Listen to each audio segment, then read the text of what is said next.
Salve, salve, gente boa! Seja bem-vindo, seja muito bem-vindo ao canal. E nesse vídeo a gente vai falar a respeito do seguinte: transgressão da lei, uma desonra a Deus. Vamos pensar um pouco mais sobre isso? Sai daí não, querido. Fica comigo até o final. Vamos junto.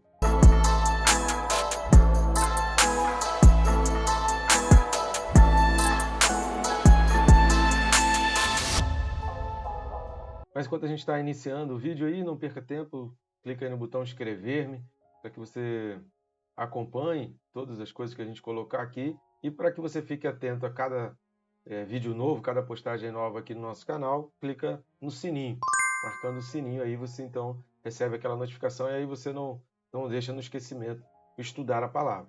Eu peço sua ajuda aí para a gente estar alavancando o canal. Se eu puder, curta também, deixa um comentário, uma pergunta e compartilhe nas suas redes sociais, envie para aquelas pessoas que realmente estão interessadas em estudar a palavra de Deus, que eu tenho certeza que vai ser bênção na vida delas. Quanto mais pessoas tiverem acesso ao nosso canal, isso significa que mais pessoas estão interessadas pela palavra, estão aprendendo da palavra, estão refletindo pela palavra e até mesmo adquirindo estímulo para estudar mais a palavra de Deus. Né? A gente está envolvido com tantas coisas e muita gente está deixando a palavra de Deus de lado. Ajude também o nosso canal e você pode fazer isso indo no primeiro link que está aqui embaixo na descrição ou no link que está na bio, tanto do YouTube, quanto do Instagram, quanto do Facebook, até no LinkedIn também tem, né? E você vai ali você vai estar adquirindo os nossos livros. Nós temos 2 livros, a capinha deles está aparecendo aqui do lado. O Quem se Porta com Deus é um livro que eu tenho certeza que vai ser bênção, principalmente para aquele tipo de questionamento, né? Onde estava Deus quando aconteceu tanta maldade, aquele desastre, aquela catástrofe, aquela doença, coisas ruins acontecem no mundo, e será que Deus não está se importando com isso? Então, Quem se Porta com Deus vai te ajudar a ver a situação por um outro prisma. E o Perca Peso Tirando a Trave do Olho ajuda a gente a ver as outras pessoas, ver os erros dos outros e o que a gente precisa fazer diante do pecado de outra pessoa. Como se comportar, como agir, como pensar, né? Como iniciar alguma coisa. Então isso é fundamental. Eu tenho certeza que os 2 livros vão ser bênçãos. Então adquira e presenteie alguém com esses livros aí, tá certo? Então vamos lá, o texto desse vídeo está na carta de Paulo aos Romanos, capítulo 2, e o versículo é o de número 23. Romanos 2, versículo 23 diz assim: Tu que te glorias na lei, desonras a Deus pela transgressão da lei? Então aqui mais um tema, né? Mais uma parte importante, lembrando que aqui a gente está fazendo o estudo versículo a versículo, porque são muitos assuntos, muitas questões envolvidas, mas é fundamental que você assista os vídeos correspondentes ao bloco todo, né? Então assista os vídeos aí, pelo menos desse bloco aí do 17 ao 24, para você então fechar alguma conclusão, porque sempre tem alguma coisa de um versículo que a gente vai comentar no outro, né? Porque está tudo dentro do mesmo assunto. Então, nem sempre o assunto se esgota num único vídeo. E aí, por isso, é preciso outros vídeos, porque cada versículo ele vai explicando, né? Explicando um ao outro. Mas vamos lá, a primeira coisa que a gente pode observar aqui com relação à glória da lei, né? Paulo está falando aqui no versículo 23, ele vai usar essa expressão, né? Tu que te glorias na lei. Essa expressão, né, a respeito da glória da lei, e a gente já falou aqui, né? A gente vem falando desde o versículo 17, Paulo vai usar várias e diversas expressões que são expressões comuns aos judeus. A gente precisa entender que Paulo está apenas repetindo aquilo que os próprios judeus usavam em defesa deles mesmos. Né? São expressões que os próprios judeus usavam para se vangloriar, para se considerar melhor do que os outros, para se considerar pessoas mais religiosas, mais devotas e que eram mais dignas ali, então eram pessoas importantes. Então são todas expressões que os judeus mesmos usavam.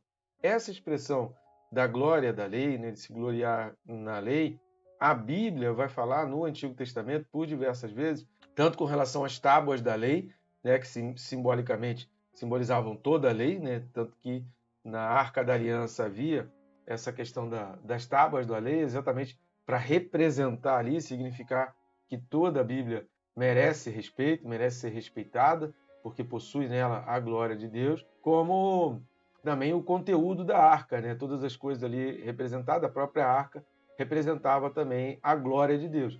Então, mesmo a arca, aqui nesse tempo aqui, de Paulo escrevendo aos Romanos, tendo sido desaparecida, né? E a arca sumiu no ano 587 a.C., ou seja, mais de 600 anos antes de Paulo estar escrevendo aqui aos Romanos, a arca já havia desaparecido. Porém, sobre os judeus repousava esse ministério. Qual ministério? Carregar a glória de Deus. Então, os judeus, a gente vai falar um pouco mais disso mais para frente aqui nesse vídeo, os judeus eles tinham respeito à sua religião monoteísta, que algumas vezes eram acusados de ateísmo por não quererem adorar aos deuses pagãos. Então eles se mantinham firmes no seu monoteísmo ali, e de uma certa forma aquilo era respeitado pelos gentios, embora os devotos de Diana, como a gente vai ver lá no capítulo 19 de Atos, você vai ver todo o burburinho com relação à deusa Diana lá dos Efésios.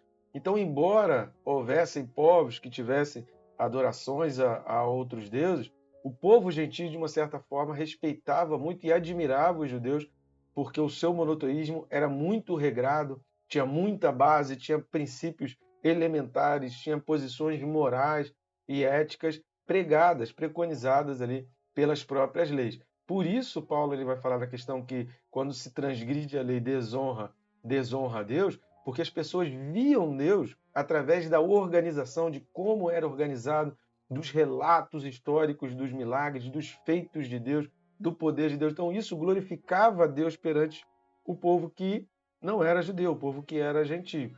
Quando alguém que era judeu transgredia a lei, aquilo gerava uma repugnância por parte do povo gentio, aqueles mesmos que tinham respeitado os judeus por causa da sua própria religião.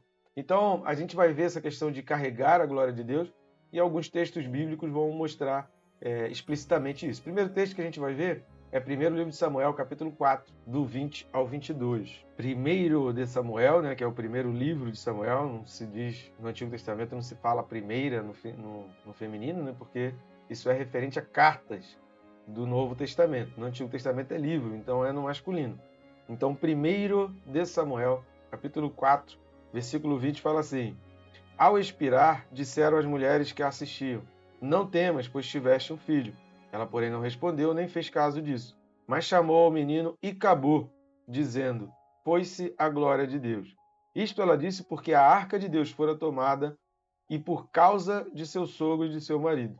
E falou mais: Foi-se a glória de Deus, pois foi tomada a arca de Deus. Então, aqui, depois da morte de Eli, tudo aquilo que aconteceu com Hofni e Finéias, eu recomendo a leitura aí de todo o capítulo 4 do primeiro livro de Samuel, para entender melhor, né? Eu não vou entrar nesse mérito em si, mas o que a gente vai destacar aqui desses versículos é exatamente essa associação que ela tinha da arca de Deus, né? Da presença da arca ali com a glória de Deus. Ou seja, o fato da arca de Deus ter sido tomada e ela então foi a glória de Deus, ao ponto dela colocar no filho o nome de Foi-se a glória de Deus, né? Que é o significado de Icabô ou Icabode. Tem um livro do Rubem Amorese, que eu nem sei se ainda é possível comprar, mas que chama-se Icabode. É um livro antigo, mas que é fantástico, sensacional. Eu recomendo a leitura.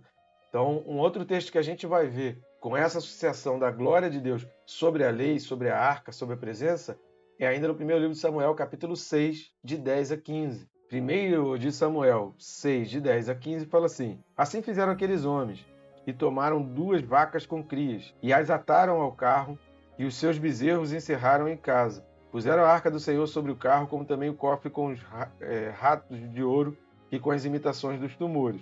As vacas se encaminharam diretamente para Bet-Semes, e andando e berrando, seguiam sempre por esse mesmo caminho, sem se desviarem nem para a direita, nem para a esquerda. Os príncipes dos filisteus foram atrás delas, até o território de Bet-Semes. Andavam os de Bet-Semes fazendo a cega do trigo no vale, e levantando os olhos viram a arca, e vendo-a se alegraram. O carro veio ao campo de Josué, o Bet-Semita, e parou ali onde havia uma grande pedra.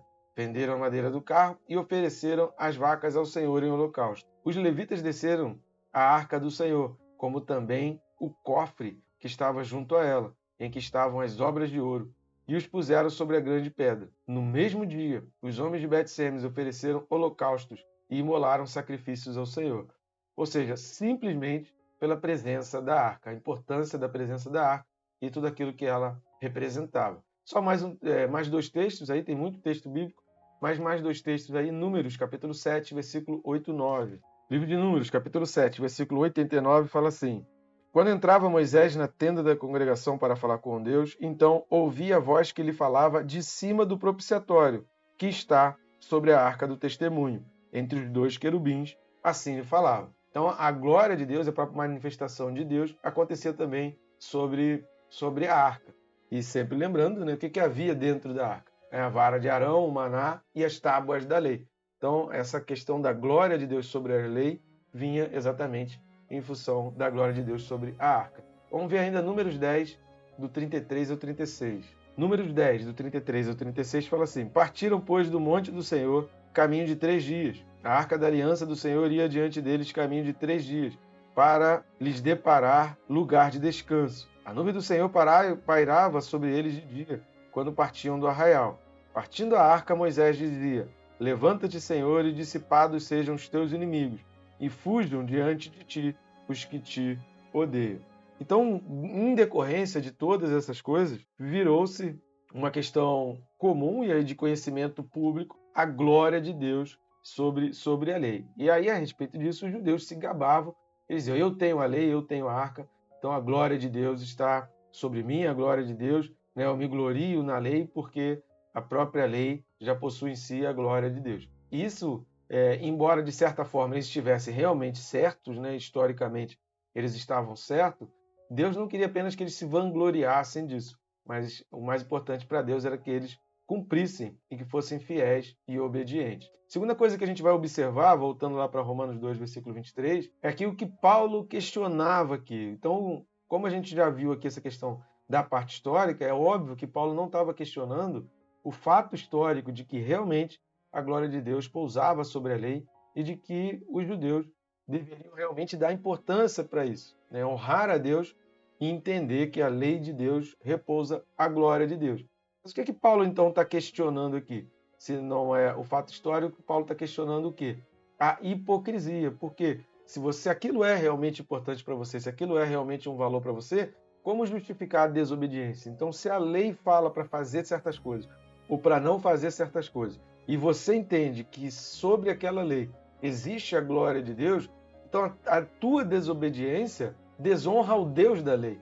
Então as pessoas já não vão mais olhar para a lei, enxergando nelas a glória de Deus, porque elas vão dizer que aquele que deveria honrar pela obediência, porque quando a gente obedece, a gente vai ver nas expressões de Calvino, né? Daqui a pouco vou ler o texto de Calvino e a gente vai ler exatamente a respeito disso. Quando a gente obedece, é uma maneira de a gente honrar. Quando a gente obedece pai e mãe, a gente está honrando o nosso pai e a nossa mãe. A gente está evidenciando que eu realmente tenho respeito, que eu realmente tenho interesse, que eu realmente tenho admiração, que eu realmente tenho consideração.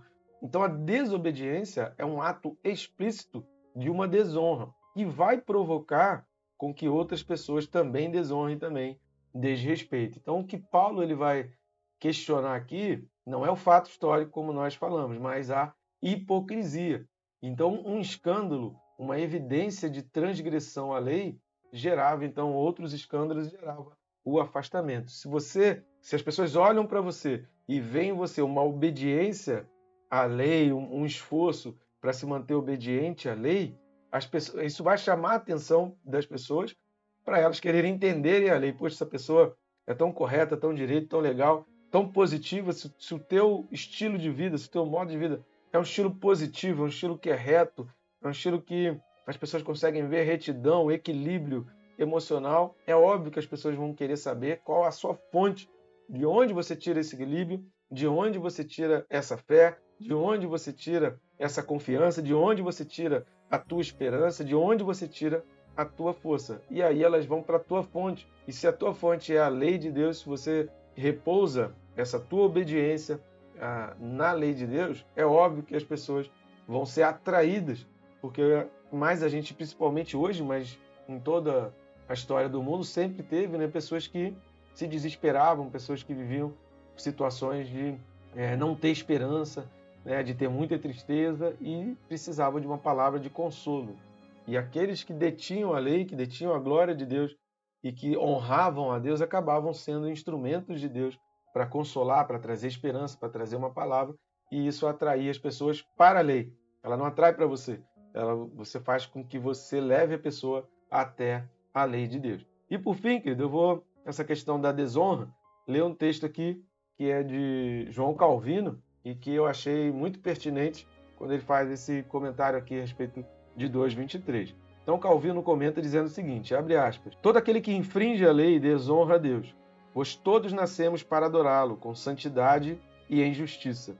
No entanto, Paulo acusa com justiça os judeus a este respeito, com uma culpa especial, pois quando eles proclamaram Deus como aquele que deu a lei, sem grande ansiedade para regulamentar as suas vidas de acordo com a sua lei, eles claramente provaram que não tinham grande respeito pela majestade de Deus, que tão facilmente desprezaram. Da mesma maneira, na época atual, aqueles que argumentam violentamente sobre a doutrina de Cristo, enquanto a pisam com a sua vida irrefreável e devassa, desonram ao Cristo ao transgredir o seu evangelho. Fecha aspas. Então, o que Calvino está falando aqui é exatamente aquilo que a gente vem falando aí desde o versículo 17 nos nossos vídeos, essa questão da coerência. Então, quando se fala essas questões todas, se salvação se perde, a gente precisa entender o seguinte, por que a pessoa está preocupada com isso? Ela quer apenas um álibi, ela quer apenas um respaldo para viver uma vida irrefreável e devassa, dizendo, um dia eu aceitei Jesus, então eu posso viver de qualquer jeito, ou ela realmente está preocupada, que a partir daquele momento a responsabilidade sobre ela aumenta. Jesus disse, a quem mais é dado, mais é cobrado. No Antigo Testamento se guardava o sábado, hoje a gente guarda todo dia. Então todos os dias para o cristão são santos. Ele não guarda mais o sábado, ele guarda o domingo, ele guarda a segunda, a terça, a quarta, a quinta, a sexta também. Ele precisa guardar todo dia. Então, na época da graça, não só... tem gente que fala, a respeito da graça, achando que isso trouxe um alívio, muito grande, e agora você está vivendo de uma libertinagem, você pode fazer qualquer coisa. Não é esse o sentido da graça. O sentido da graça, pelo contrário, você está carregando Cristo em você. A glória de Deus não está mais sobre um objeto, a arca, que o povo carrega, que o povo ia lá e tocava na arca, tocava na ponta do altar, como uma maneira de não ser condenado. Enfim, diversos motivos aí que o Antigo Testamento vai falar a respeito disso. Agora a arca de Deus está em você. Agora a presença de Deus está dentro de você. Então todo aquele respeito do Antigo Testamento ao objeto, a arca de Deus, agora precisa estar presente em você. E tudo aquilo que as pessoas viam a respeito da arca na presença de Deus, ou ainda da presença de Deus na arca, isso agora precisa ser visto em você. Então, se a gente tem a consciência de que a gente é salvo, a obediência à lei, ela se faz imprescindível. Porque quando eu desobedeço, eu estou desonrando. Quando eu estou transgredindo a lei, eu estou evidenciando e tornando público para outras pessoas também que aquele Deus não merece tanto respeito. Então, quando eu mostro que eu me esforço, que eu me sacrifico, que eu vivo uma vida para respeitar aquelas leis, eu estou mostrando que o Deus da lei merece respeito. Isso é um testemunho, isso acaba pela própria vida sendo uma pregação do Evangelho. Tá bom, gente boa? No próximo vídeo a gente vai complementar um pouco mais sobre isso e falar algumas coisas mais relacionadas a isso e fechando esse tópico, que vai do 17 até o 24. Até o próximo vídeo, então. Que Deus te abençoe rica e abundantemente.